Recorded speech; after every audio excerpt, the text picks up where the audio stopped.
So what you do is you build an ML program that takes all of your past data, and then you would basically create a category of this is the prototype of people I want to target.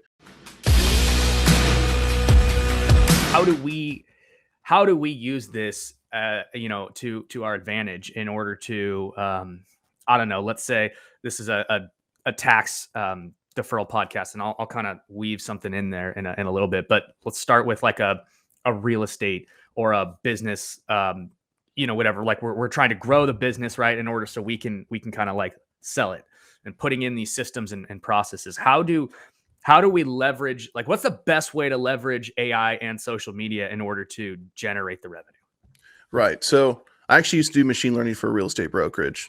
That was the first thing I did, like right out of high school, was I figured out how to do basically comps, like how much is a house worth. So house would come off of the MLS. We'd value it right away. This is like pre-Zillow, right? And then we'd be able to go and make an offer on it before anyone else saw it.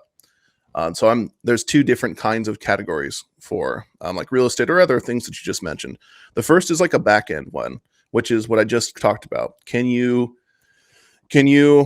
build a good strategy for acquiring assets, right? And there's a second one, which is a front end strategy, which is how do you get clients, right? Or how do you interact with clients? Okay, so there's two streams right here. You can think about back end and front end, and most programs will have a back end and front end. How do I make my process better? How do I gather more people to throw in my funnel, right? Or once they're in my funnel, how am I smart about it? So here's a good example of the front end, because that's the cooler one, right? Which is, let's say that I had $100,000 to spend on pay-per-click or some kind of marketing campaign, right? You could just say, here's my intuition around who I think is going to be clicking on these things, or you could build a machine learning algorithm that says, based on all of the experience I've had in the past and the people that do buy from me, I'm going to filter it out and say, these are the people I want to target.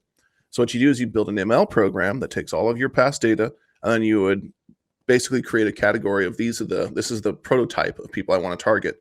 Then you'd go on Facebook or Google and you'd buy from those categories.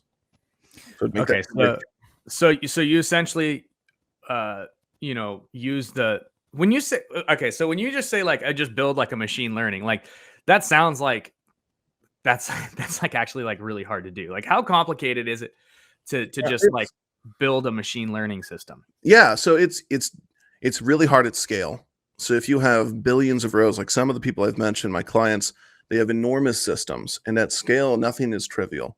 At scale, I can't do anything on a single machine. And you have to think about everything in terms of like 100 machines. But if you were to go on a tutorial today and learn how to do it, and you knew Python already, you'd actually be surprised by how well you can interact with the frameworks. But then if you wanted to get below the tip of that iceberg, it's years of math to understand it, but not a lot of people are operating at that level. So there's like an operators for machine learning that would take you maybe a year or so. And then there's like, I want to be an expert in it, that would take you a decade.